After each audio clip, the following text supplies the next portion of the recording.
In previous episodes of Rewind, we examined the history of the thousands of people who in the mid-1970s made their way to Guam shores on ships and planes during Operation New Life.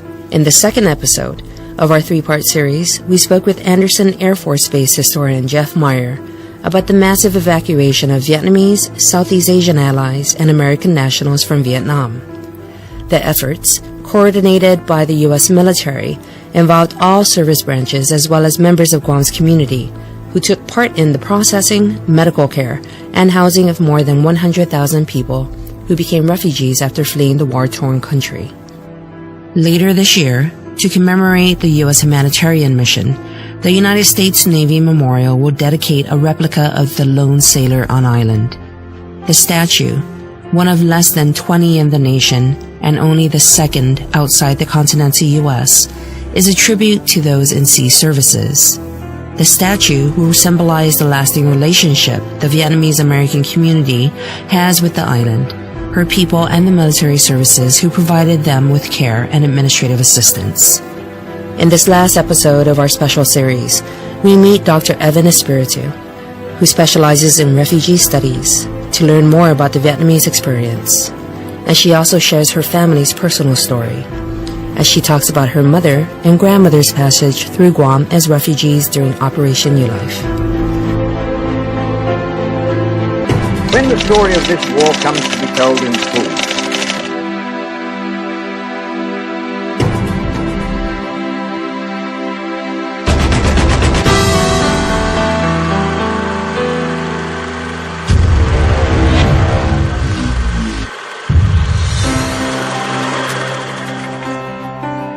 my mom and grandmother actually were stationed in Guam for a little bit. They were processed here because they were Vietnamese refugees after the Vietnam War.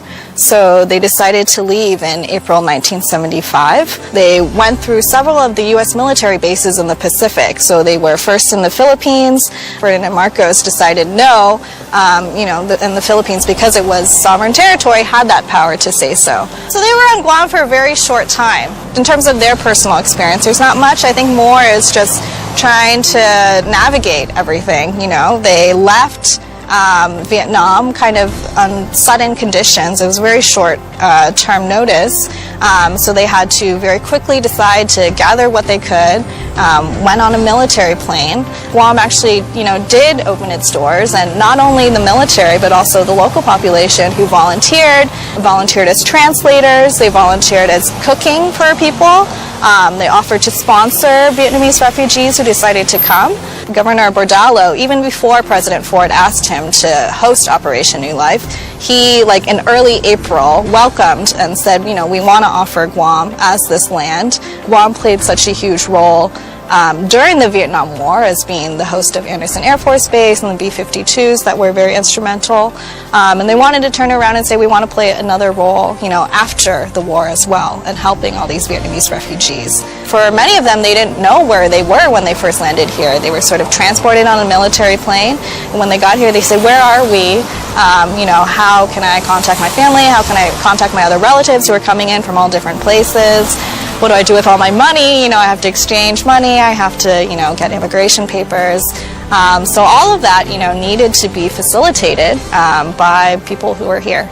So I asked people why they decide to stay versus going on to the stateside, because the majority of people went on to the stateside. Some of the things that people have said is that they really feel like the climate and the culture of Guam is very similar to Vietnam. It's also much closer, so if they have family or relatives in Vietnam, it's easier for them to go back and forth. I think overall they say people are very welcoming here.